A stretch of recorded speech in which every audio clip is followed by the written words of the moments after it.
Bismillah.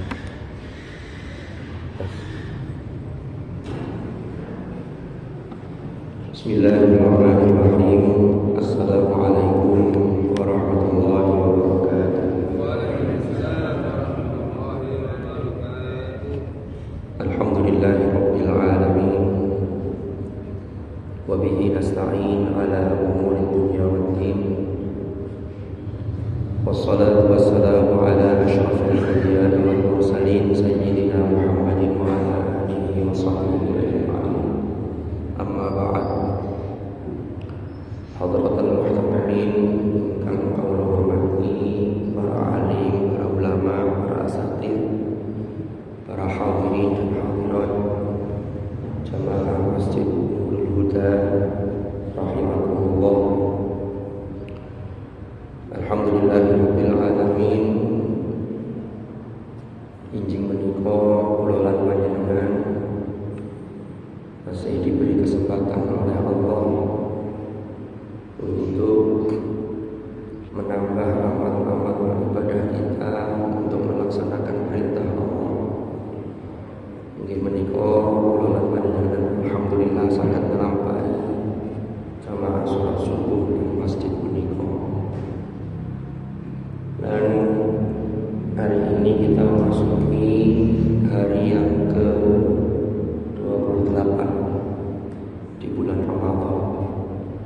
Berarti insya Allah kirang setengah bulan malih, pertengahan Syawal maksudnya, kirang kali dinten atau kemungkinan besar kirang hari ini sama besok Ramadan sudah meninggalkan kita semua. Mugi-mugi sedaya amal ibadah yang kita lampahi, wabil khusus di bulan Ramadan menika tansah dikerami dengan Allah Subhanahu wa taala dan mendapat ridha Allah Subhanahu wa taala. Amin amin ya rabbal alamin. Para ibu-ibu dan bapak-bapak rahimakumullah, niki di dalam kesempatan pagi hari ini kita akan membahas tentang salah satu hadis yang masih berbicara mengenai terkait dengan Ramadan. Jadi di dalam hadis qudsi sabda Rasulullah sallallahu alaihi wasallam yang menyampaikan dawuhnya Allah diriwayatkan oleh sahabat Abi Hurairah. Rasulullah niku dawuh ngeten. Qala Allah Ta'ala kullu amali bani Adam lahu illa siyam fa innahu li wa ana ajzi bihi wa siyamu junnatun wa idza kana yawmu shaumi ahadikum fala yarfuth. Ya. Lalu sampai pada hadis ini ditutup dengan walisaimi farhatani yafrahuhuma idza afṭara fariha bi fitrihi wa idza laqiya rabbahu fariha bi shaumihi. Jadi saya persingkat karena agak panjang. Nah, yang ingin kita angkat di dalam hadis ini ada dua hal. Yang pertama menika apa yang dikatakan di dalam hadis ini wasiyamu junnatun. Puasa itu sebagai junnah. Apa junnah itu orang perisai.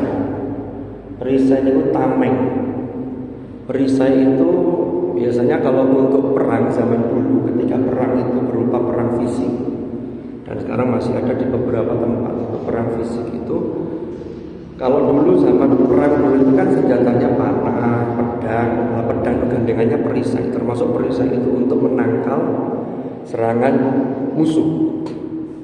Niku bahasa Arabnya namine junnah. Di dalam bahasa Arab niku unik. Dan bahasa Arab itu kaya dengan kosakata. Menurut salah seorang ahli bahasa Arab atau disebut dengan seorang linguis Arab, namanya Ibnu Faris. Itu beliau menyatakan kalau akar katanya sama, itu walaupun dibolak-balik atau akar kata dari kata dari itu nanti akan menemui titik temu makna yang sama. Junnatun maknanya perisai, jinnatun maknanya jin, minal jinnati wanas. Jannatun maknanya surga, atau jannah itu maknanya kebun. Tapi kebun kalau dalam bahasa Arab disebut jannah itu niku kebun yang lebat, yang buahnya sangat lebat dan subur. Makanya dalam surah Al-Kahfi niku wonten ayat wadrib lahum mathalar rajulaini ja'alna li ahadihima jannataini min nakhil al-ayat. Jadi itu namanya kebun. Lalu ada namanya, kalau orang nun sewu, orang yang akalnya tidak full, tidak penuh, atau orang gila itu disebut dengan majnun, junun. Nih. Apa keterkaitan ini? Ini akar katanya sama asalnya. Ternyata akar katanya terkaitnya itu maknanya adalah ketertutupan. Jadi kalau junah itu orang yang berada di balik tameng, tebeng atau perisai itu, dia tertutup dari depan untuk melindungi dirinya. Jinnah, jin itu tertutup. Karena secara zahir normalnya manusia itu jin itu memang tidak terlihat, kecuali ada beberapa orang yang memang punya kekhususan. Ya, itu jinnah. Jannah kalau diartikan surga, jannah itu tertutup. Kita kalau diberi informasi dalam Al-Quran tajri min tahtihal anhar, tapi tetap tertutup. Yang membuat terbuka itu adalah informasi dari Al-Quran, informasi dari hadis yang kemudian melalui keimanan kita percaya bahwa surga itu ada. Itu termasuk konteks yu'minuna bil ghaib. Tapi tertutup. Bahkan yang ada di surga itu kita, kata Rasulullah, bahasanya adalah mala ainun ra'at wala udhurun sami'at. Jadi tidak pernah terlihat. Kita tidak pernah melihat. Jadi ini tertutup. Nanti akan terbuka ketika sudah saatnya di akhirat. Lalu ada lagi yang namanya napa wong sendiri? Junun, majnun. Majnun tertutup akalnya. Jadi akal sehatnya tertutup. Nah, sekarang pertanyaannya, bagaimana caranya agar puasa itu menjadi tameng? Wonten tiyang niku ketoke poso, tapi kadang-kadang nun sewu maksiat secara sengaja niku jalan terus. Ini berarti puasanya belum bisa menjadi junnah. Nauzubillah. Terus yang kedua, sebelum menjawab pertanyaan itu, nanti ada kaitannya. Di dalam riwayat ini dinyatakan wali shaimi farhatani. Orang yang puasa itu berhak mendapatkan dua kebahagiaan, farhatan. Ya, yafrahuhuma idza aftara fariha bi fitrihi. Jadi orang yang berpuasa itu akan merasa bahagia. Dua hal itu apa? Yang pertama adalah idza aftara, apabila dia berbuka puasa. Maka orang tersebut fariha bi fitrihi, dia berbahagia dengan buka puasanya. Napa wonten tiyang niku nek krungu adzan maghrib kemudian sedih maca itu, ya Allah wis maghrib kula cek pengin poso. Mboten. Mesti maghrib niku wis minimal seteguk air alhamdulillah, lalu doa. Allahumma barik lana, Allahumma laka sumtu wa ala rizqika aftartu dan seterusnya. Ini ada satu kebahagiaan. Yang kebahagiaan tidak dirasakan oleh orang yang tidak puasa. Umpama ana wong pura-pura poso ditakoki poso padahal wis entek rong piring. Marang maghrib pura-pura senang alhamdulillah. Niku nikmatnya tetap berbeda rasanya. Bahagia itu kadang-kadang memang tidak bisa diceritakan kecuali orang yang bisa merasakannya sendiri. Jadi ini. Lalu yang kedua, kebahagiaan itu adalah wa idza laqiya rabbahu fariha bi shaumihi. Apabila dia menemui atau bertemu dengan Tuhannya, dia berbahagia dengan puasa yang dia lakukan. Nah, yang kedua ini, bagaimana orang itu bisa bertemu dengan Tuhan, bertemu dengan Allah? Itu kalau kita masih di dunia, maka orang yang sudah bertemu dengan Allah itu, itulah yang disebut dengan waliyullah. Itu tidak ada ketakutan dalam hatinya. Ala inna awliya Allahi la khaufun alaihim wa la hum yahzanun. Karena sudah musyahadah, mukasyafah, sudah betul-betul pokoke urip iki ya kanggo Gusti Allah. Dunia iki mek namung wasilah. Jadi punya apapun di dunia itu mboten nyantol blas ten ati, karena semua itu ta'alluqnya itu ada pada Allah. Jadi keterikatannya itu pada Gusti Allah. Ini kalau orang sudah begini luar biasa. Lalu yang kedua, ini laqiya rabbahu, itu bertemu dengan Allah itu ketika nanti di akhirat. Ini nikmat yang paling besar. Ya, Imam Al-Ghazali dan ulama-ulama Ahlus Sunnah wal Jamaah itu menyatakan bahwa pertemuan dengan Tuhan itu pertemuan secara zahir dan langsung, tatap muka langsung. Itu jangan dibayangkan dengan kondisi kita sekarang, karena kalau sekarang la tudrikuhul absar wa huwa yudrikul absar wa huwal latiful khabir. Kita tidak mampu menatap karena kita ini adalah sebuah apa ini namanya? Ada ketika kita ini sebuah benda yang ini kita tidak mampu. Tapi nanti di akhirat, dalilnya mana?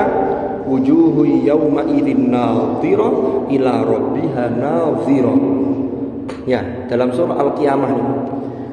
Nanti di akhirat puncak kenikmatan yang paling tinggi, orang yang mukmin yang masuk surga itu puncak nikmatnya itu ketika bertemu dengan Allah.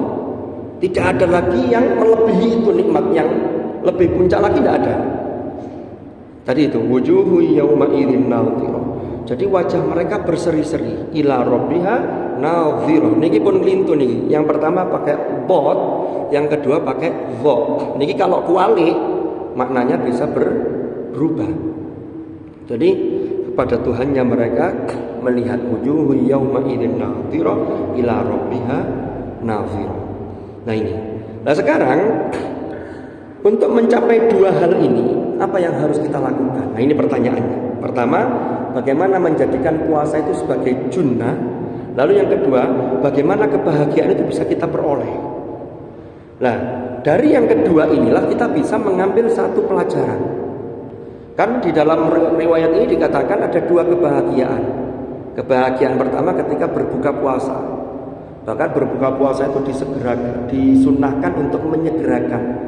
Yang menyegerakan itulah disebut dengan ajala yu'ajjilu ta'jil. Ta'jil itu bercepat-cepat, bersegera. Ini yang kemudian orang Indonesia menganggap takjil itu makanan ringan yang kemudian sebelum makan nasi. Oh takjil disik lah, maksudnya takjil itu sebenarnya makna asalnya itu menyegerakan. Pokoknya yang penting untuk tanda sebagai kita ini sudah membatalkan puasa kita karena sudah masuk waktu maghrib. Nah, ini ternyata dua hal ini kalau kita amati lebih jauh. Yang pertama, ini adalah aspek ketika di dunia. Yang kedua, aspek ketika kebahagiaan itu ending yang inti itu nanti di akhirat.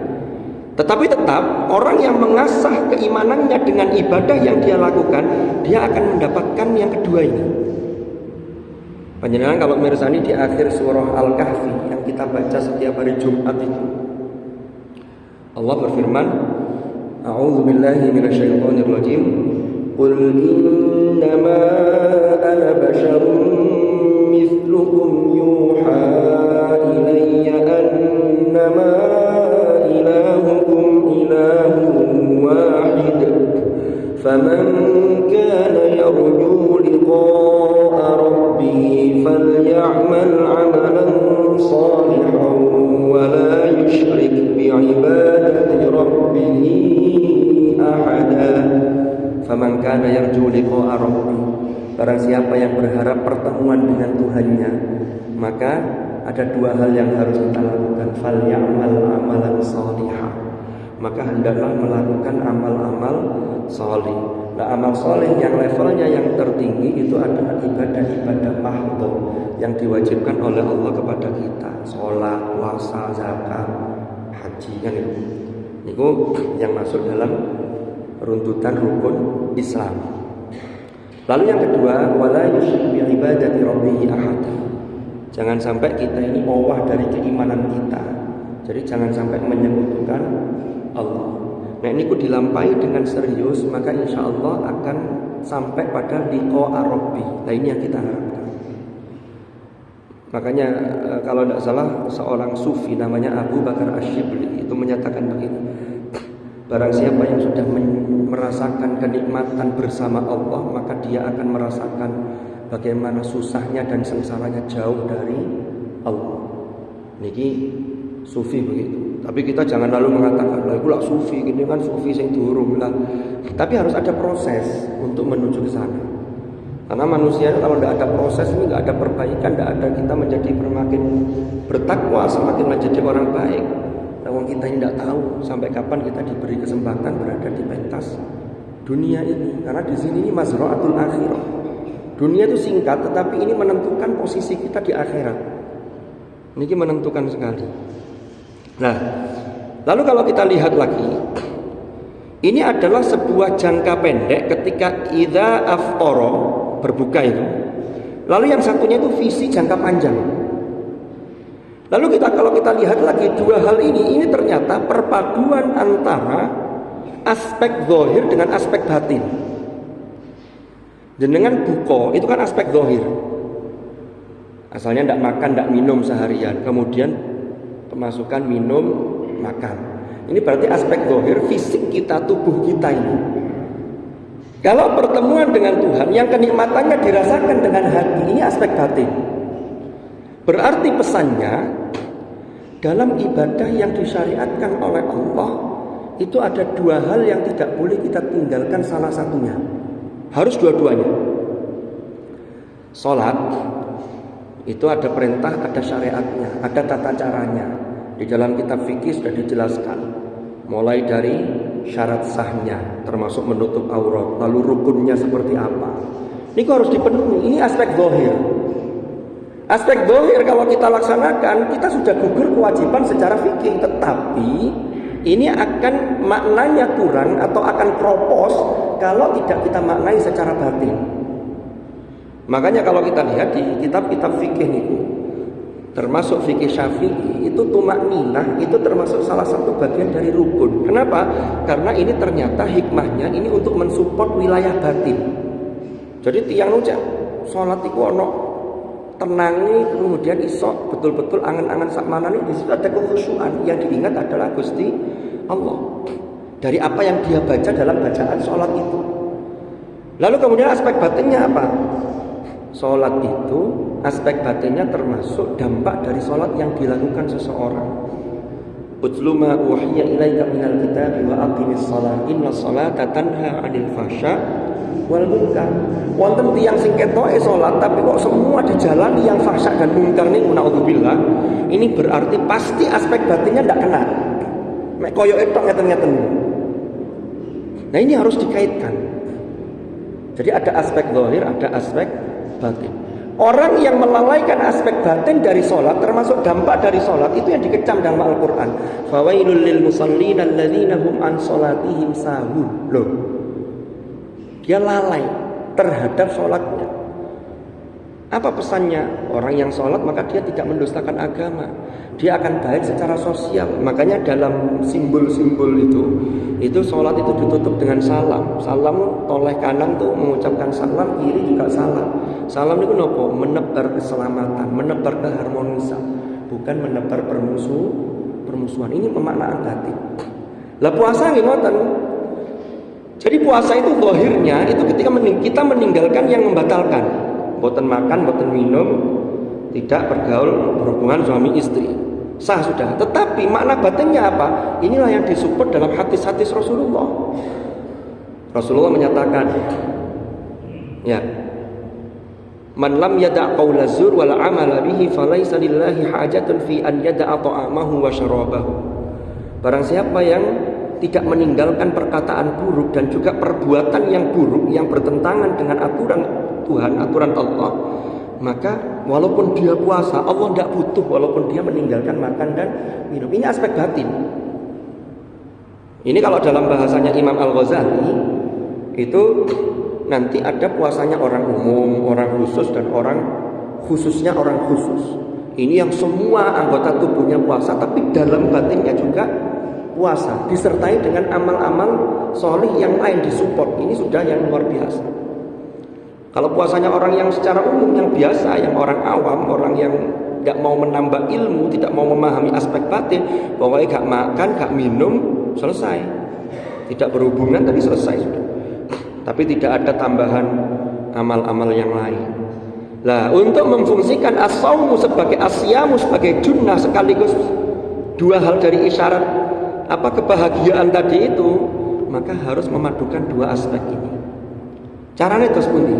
Salah satunya adalah termasuk ketika bulan Ramadan, ketika kita puasa, kita ini al-ishtighalu bil ilmi wal dzikri wa tilawatil Qur'an.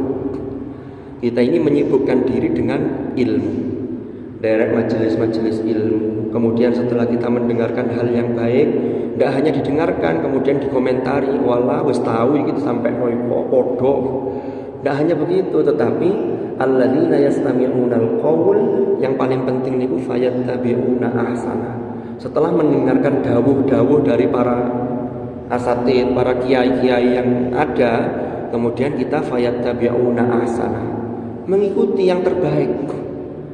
Kalau orang yang mau begitu, itulah yang dikatakan ulaikal ladzina hadahumullah. Mereka itulah orang-orang yang oleh Allah diberi petunjuk. Hada di situ, petunjuk di situ, hidayah di situ, itu namanya hidayah itu taufik. Ini hidayah yang levelnya paling tinggi sehingga orang mau melakukan. Ya. Nah, hadahumullah wa ulaika hum ulul albab. Mereka itulah adalah ulul albab. Nah, dengan puasa yang kita lakukan, ini kita juga dilatih agar kita ini hidup itu nun sewu, boten kedunyan. Ini kadang-kadang banyak yang salah paham tentang kedunyan. Dunyan itu apa? Urusan dunia. Loh kan kita ini hidup di dunia, kita kan butuh dunia. Iya benar. Siapa yang nggak butuh dunia? Tetapi yang dimaksud dunia itu jangan sampai dunia itu menjadi tujuan. Ini yang bahaya. Kalau dunia itu menjadi tujuan, kita akan terjebak pada semakin memperbanyak tapi hanya untuk bangga-banggaan di hadapan makhluk. Oh ini sudah punya saya, ini punya saya, dan seterusnya. Itu tidak ada selesainya. Nah yang dimaksud itu yang seperti apa? Kita menghadapi dunia ini termasuk diasah dengan ilmu, diasah dengan puasa, dengan memahami dua aspek makna tadi itu. Tidak hanya sisi zahir tapi sisi batin. Makanya mempersibukkan, menyibukkan diri dengan ilmu itu penting. Di dalam hadis, di dalam Al-Jami'us Shaghir itu dikatakan begini, riwayat di matanya begini, man izdada ilman wa lam yazdad fid dunya zuhdan lam yazdad minallahi illa bu'dan. Barang siapa yang ilmunya bertambah tetapi tidak bertambah kezuhudannya ketika di dunia, maka sesungguhnya tidak bertambah bagi dia kecuali semakin jauh dari Allah. Naudzubillah. Zuhud niku napa? Ini zuhud ini mengalami pemaknaan yang bervariasi. Dulu ada ulama-ulama yang mengatakan zuhud itu pokoknya menjauhkan diri dari dunia. Akhirnya hidup sendiri, pokoknya gak gelem sing aneh-aneh, ibadah tok. Tapi kemudian pemaknaan itu bergeser, tidak seperti itu. Kenapa? Karena manusia itu kan dituntut untuk bagaimana dia juga punya peran di hadapan manusia yang lain. Artinya dia bisa mengajak orang yang disebut ta'muruna bil ma'ruf wa tanhauna 'anil munkar. Lah lek tiyang niku singitan tok gawe awake dhewe wis gak gelem liyan-liyan, gak gelem ketemu wong. Terus apa makna eksistensi diri seseorang? Ini ada yang mengkritik begitu. Makanya Imam Al-Ghazali itu setelah beliau mengalami popularitas yang luar biasa, kemudian beliau uzlah, tapi setelah uzlah beliau keluar dengan sudah menghasilkan satu karya monumental yang sekarang sering kita kutip. Kitabnya namanya Ihya Ulumuddin. Jadi menghidupkan ilmu-ilmu agama.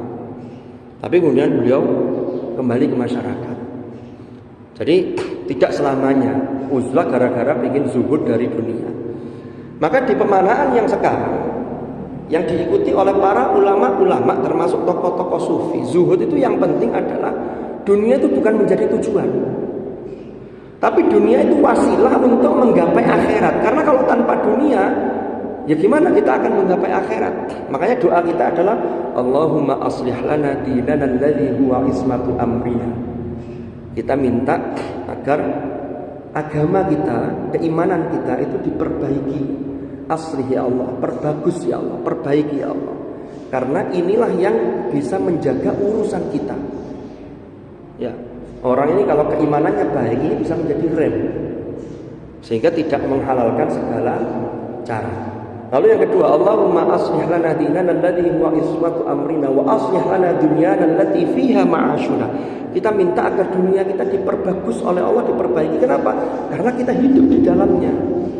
Tapi untuk tujuan apa? Wa aslih lana akhiratana allati ilaiha ma'aduna. Untuk akhirat, karena nanti akhirat tempat kembali kami ya Allah, kan begitu. Maka di sini zuhud itu ada yang memaknai begini, an la tamlika syai'an wa la yamlikuka syai'un. Panjenengan ini memiliki sesuatu tetapi tidak merasa memiliki, tapi juga tidak dimiliki oleh sesuatu. Jadi kita ini ta'alluqnya itu kepada Allah. Tidak urusan harta lalu kita kemudian disibukkan dengan urusan itu, mboten. Tapi harta itu sebagai wasilah. Inilah yang dalam kitab Al-Haddad, kitab Al-Hikam, Al-Hikamnya Imam Al-Haddad, di dawuh beliau yang ke-11, beliau dawuh begini, ad-dunya itu ada 3. Yang pertama disebut dengan ad-dunya al-mahmudah. Dunia yang mahmudah itu yang terpuji, itu yang seperti apa? Kata beliau, hiyallati yasilu biha ila fi'li khairin aw yanju biha min fi'li syarrin. Jadi kalau ada orang yang dianugerahi oleh Allah harta, dunia itu nanti bentuknya bisa harta, bisa kedudukan, bisa juga anak buah, bisa anak. Karena anak itu nanti disifati macam-macam itu. Ada al-malu wal banuna zinatul hayatid dunya. Ada innama amwalukum wa auladukum fitnah. Ya, ada yang anak dan harta itu menjadi fitnah bagi yang memiliki. Nah ini nanti kita akan mencoba kalau masih nutut waktunya mencoba membahas. Kalau enggak ya nanti yang penting ini pesannya Imam Al-Haddad ini. Jadi yang pertama, dunia yang mahmudah itu oleh Imam Al-Haddad itu disebut hiyallati yasilu biha ila fi'li khairin. Yaitu yang menjadi dengan dunia itu, dengan wasilah dunia itu, orang yang punya dunia itu bisa diantarkan atau dunia itu mengantarkan kepada orang tersebut untuk melakukan kebaikan. Jangan dianugerahi rezeki yang lebih dibanding yang lain, karena setiap orang itu berbeda-beda. Fadl dari Allah. Wallahu fadhala ba'dakum ala ba'din fir rizq. Rizq itu ya beda-beda, termasuk dari segi umur, kesehatan itu juga fir rizq. Harta. Lalu kemudian harta itu panjenengan pakai tasarruf untuk hal-hal yang baik. Untuk pengajian, untuk berada di jalan Allah, untuk perjuangan, untuk dakwah, untuk nyekolahkan anak-anak yang nanti ini akan menjadi putra-putri yang solih-solihah yang mendoakan jenengan. Itu hal-hal yang baik. Itu berarti yasilu biha ila fi'li khairin. Inilah yang namanya ad-dunya yang al-mahmudah. Jadi orang bisa memahami tidak keduniaan itu termasuk salah satu hikmah dari puasa yang bisa kita pahami dari dua sisi tadi. Ada sisi zahir, sisi batin. Kalau hanya zahirnya tok, ini tidak kena. Termasuk puasa tidak bisa menjadi junah. Itu kan tadi itu arahnya ke sini. Atau yang kedua, dunia yang mahmudah itu kata Imam Haddad, au yanju biha min fi'li syarrin.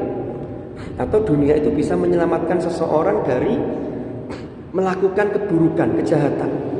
Kalau yang baik tadi umpama hartanya untuk sedekah, infak, untuk wakaf diwakafkan, ya, untuk haji. Panjenengan daftar porsi haji 25 juta menunggu sekian tahun. Daftar porsi itu jangan digetuni. Puji suwera, cukup taga umurku, sudah pasrahkan kepada Allah. Yang penting jenengan sudah masuk, itu sudah berarti dunia itu, uang jenengan itu namanya ad-dunya al-mahmudah. Ya. Atau menyelamatkan kita dari perbuatan buruk. Karena Allah menganugerahkan rezeki ini sehingga kita tidak mengambil hak milik orang lain, tidak mencuri, tidak gosok, ya, dan lain sebagainya. Ini namanya menyelamatkan diri kita dari perbuatan-perbuatan buruk. Inilah dunia yang harus kita maknai bagaimana dunia kita ini menjadi mahmudah. Jadi kata kuncinya tadi itu. Lalu yang kedua, ada ad-dunya al-mubah. Mubah, dunia yang ya hukumnya mubah gitu aja. Kalau mubah ini berarti dunia itu tidak bernilai akhirat, tidak bernilai pahala. Tapi kalau mahmudah, ketoke urusan dunia tapi bernilai akhirat karena visinya jauh. Ya. Yang kedua, ad-dunya al-mahmudah, ad-dunya al-mubaha, hiyallati la yaqa'u bisababiha fi tarki ma'murin wa fi rukubi mahzurin. Yaitu yang dengan sebab dunia itu Ya, itu tidak menjadikan orang meninggalkan apa yang diperintah dan juga tidak menjadikan orang untuk melakukan apa yang dilarang. Ya standar. Umpama jenengan makan minum, kalau itu diartikan tidak ada maknanya sama sekali, ya makan minum tidak ada niat pokoknya makan minum, itu namanya dunia mahmudah. Tapi bagaimana makan minum itu menjadi dunia al-mahmudah? Jenengan dahar, ya Allah, saya makan ini agar punya energi dengan wasilah makan ini, sehingga energi saya ini kuat saged ibadah datang panjenengan. Ini nanti meningkat menjadi dunia mahmudah.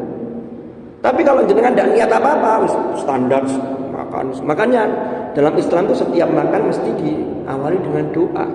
Barik lana fima rozaqtana wa qina azaban. Ini untuk mengangkat dari ad-dunya al-mubahah menjadi ad-dunya al-mahmudah.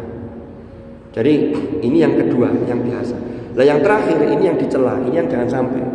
Itu yang disebut dengan ad-dunya al-madhmumah, yaitu dunia yang madhmum, yang dicela.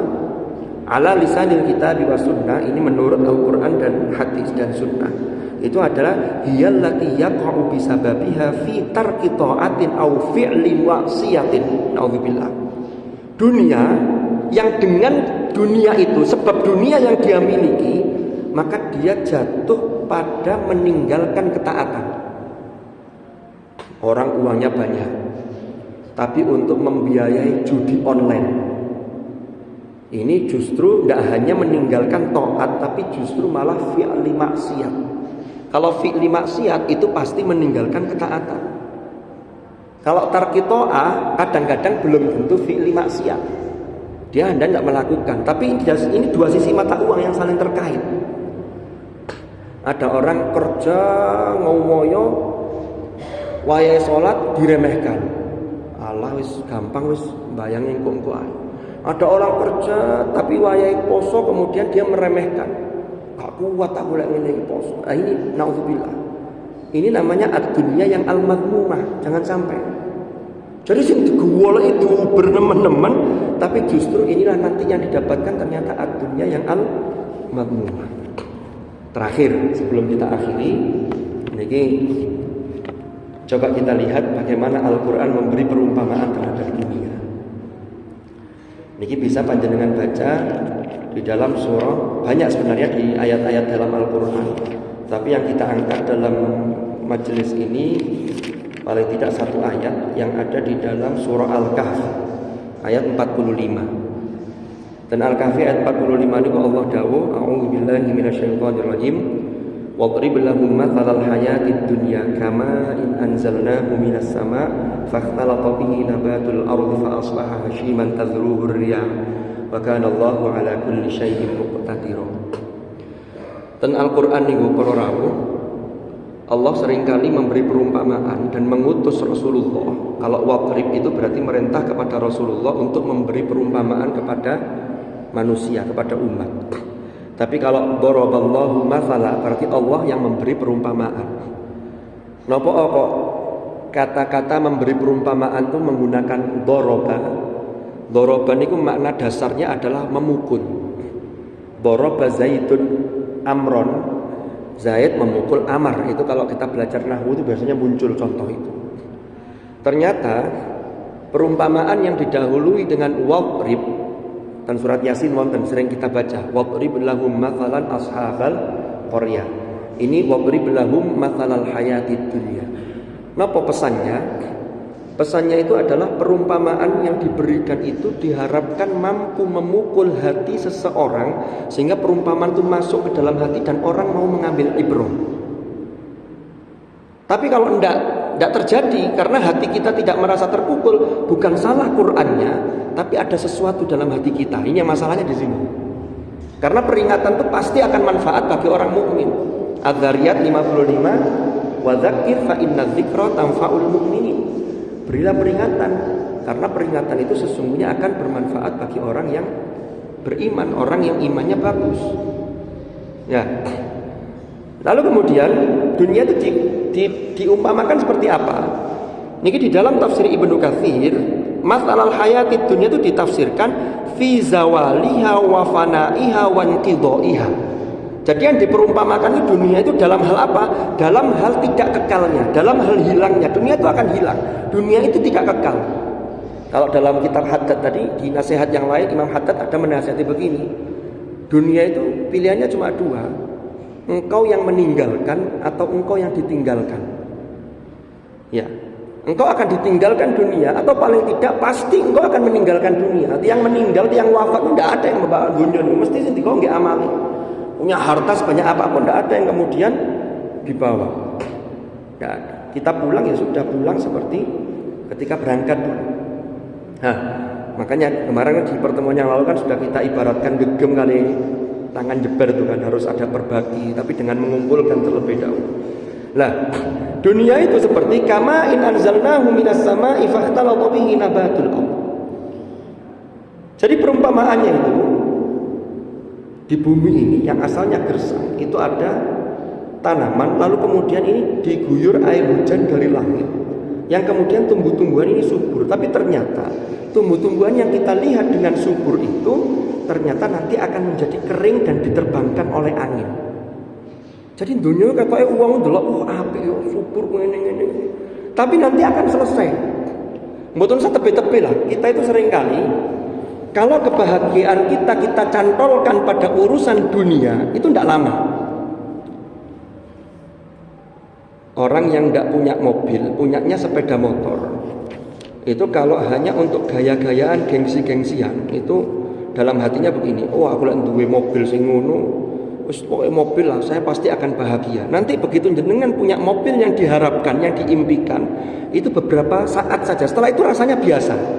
Itu kalau orang tidak ada syukurnya. Nanti dilihat lagi yang lebih atasnya lagi. Oh kalau saya punya mobil yang begini, lebih bahagia lagi. Nanti kalau sebenarnya sudah punya itu biasa malih. Tapi lah delok yang itu enak ya wong iku ya enak ya ngoten. Itu tidak ada selesainya. Yang penting kita ini bagaimana mengabdi, beribadah kepada Allah, tapi tetap berusaha untuk menggapai dunia. Tapi dunia bukan tujuan, tapi bagaimana dunia itu menjadi wasilah untuk akhirat kita. Itulah namanya ad-dunya yang al-mahmudah tadi. Makanya di dalam surah Al-Hadid itu ada perumpamaan lagi. I'lamu annamal hayatud dunya la'ibun wa lahwun wa zinatun wa tafakhurun bainakum wa takathurun fil amwali wal aulad. Ketahuilah dunia itu hanyalah la'ibun wa lahwun. Okay? Ini ada di ayat ke-20. La'ibun itu permainan. Lahwun itu apa? Sesuatu yang melengahkan seseorang. Jadi koyok-koyoknya penting ternyata tidak penting, tapi ini melengahkan seseorang. Wazinatun, perhiasan. Watafakhurun, ya, watafakhurun bainakum, bermegah-megahan di antara kalian. Watakathurun fil amwali wal aulad, bermegah-megahan dan banyak-banyakan harta serta anak buah, termasuk anak-anak yang dibanggakan. Ini urut sebenarnya. Ayat ini menarik. Jadi kalau kita lihat laibun walahun, ini ternyata fase perkembangan manusia itu seperti ini. Manusia itu ketika lahir kecil, itu fasenya laibun. Dia banyak bermain. Makanya kemudian muncul permainan edukatif, bagaimana memasukkan unsur pendidikan di dalam permainan anak kecil. Setelah itu lahun. Lahun itu biasanya masa muda. Orang masa muda itu banyak yang dalam hal yang kadang-kadang sia-sia, itu baru menyesal 40 tahun ke atas. Ya Allah, lapo aku biyen sik enom kok gak sregep gini. Lapo saya dulu. Tapi sudah selesai, sudah lewat. Lalu masuk fase dewasa, mulai tafakhur bainakum. Ya. Mulai sudah bekerja lalu sudah menghasilkan ini. Kadang-kadang itu bahasanya itu tanya ke temannya, "Gimana sampai yang di sana? Tanahnya masih ada?" Gayanya itu kadang-kadang tanya begitu, padahal mau menceritakan dirinya. Oh kalau saya punya di sana, punya di sana, punya di sana, dan seterusnya. Ini hati-hati, jangan sampai kita terbuai dengan hal begini.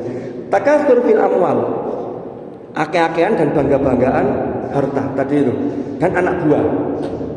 Oh karyawan saya sekian, anak buah saya sekian, pasukan saya sekian, yang ikut saya sekian, follower saya sekian. Wah kalau zaman sekarang ya. Jadi follower di TikTok, di medsos dan seterusnya itu kadang jadi bangga-banggaan. Ya, ternyata hampir sama dengan yang tadi. Kalau di sini bahasanya kamathali ghaithin a'jabal kufar. Kufar niku maknanya di sini petani. Walaupun kufar itu di sisi lain itu jamaknya kafir, itu bisa kafirun, bisa kufar. Tapi dalam konteks ini kufar itu maknanya petani, jangan diartikan orang kafir. Kenapa kok petani disebut kufar? Karena kafaro yakfuru itu makna asalnya menutup. Petani itu disebut kufar karena dia pasti menutup. Petani itu kalau nanam sesuatu setelah digali, ditancapkan tanamannya, padi umpamanya, mesti ditutup, mboten dijarno guling. Mboten ditutup. Makanya disebut a'jabal kufar.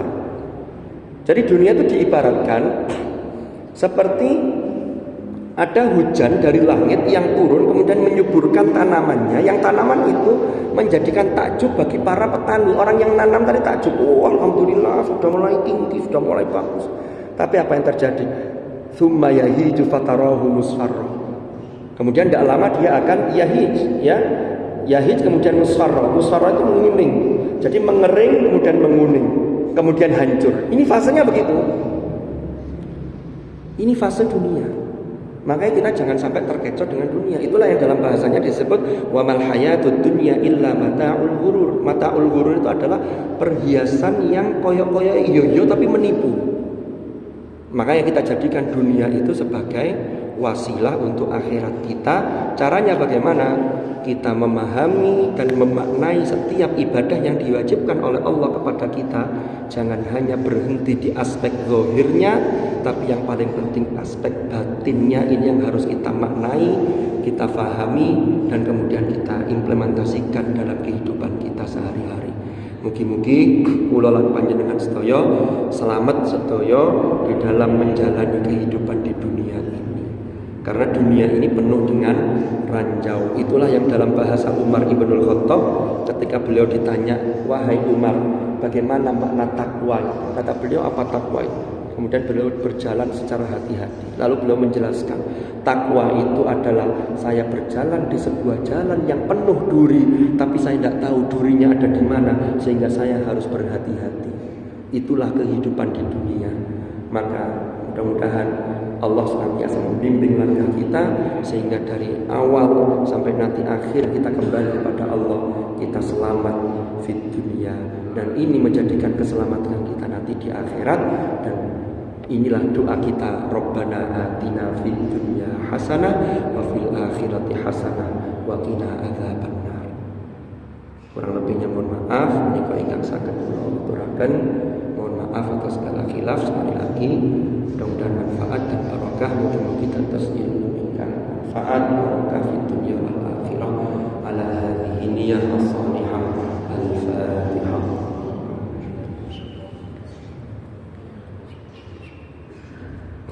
Bismillahirrahmanirrahim. Alhamdulillahirabbil alamin. Allahumma anfa'na ma 'allamtana wa bima 'allamtana wa 'allimna ma yanfa'una warzuqna 'ilman nafi'a. Allahumma ij'al ijtima'ana hadza ijtima'an marhuma wa tafarraqana min ba'dihi tafarruqan ma'suma wa la taj'al ma'ana wa fina shaqiyyan wa la mahruma bi rahmatika ya arhamar rahimin. Wa sallallahu ala sayyidina Muhammad walhamdulillahi rabbil alamin.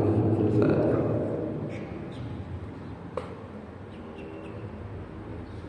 Pangapunten sangat niki atas kedawan atas 43 menit. Mestinya hanya setengah jam. Mau betul diingatkan nanti Pak Ketua Takmir mau. Nggih, subhanakallahumma bihamdika asyhadu an la ilaha illa anta astaghfiruka wa atubu ilaik. Wa sallallahu ala sayyidina Muhammad walhamdulillahi rabbil alamin. Hadanallahu wa iyyakum ajma'in.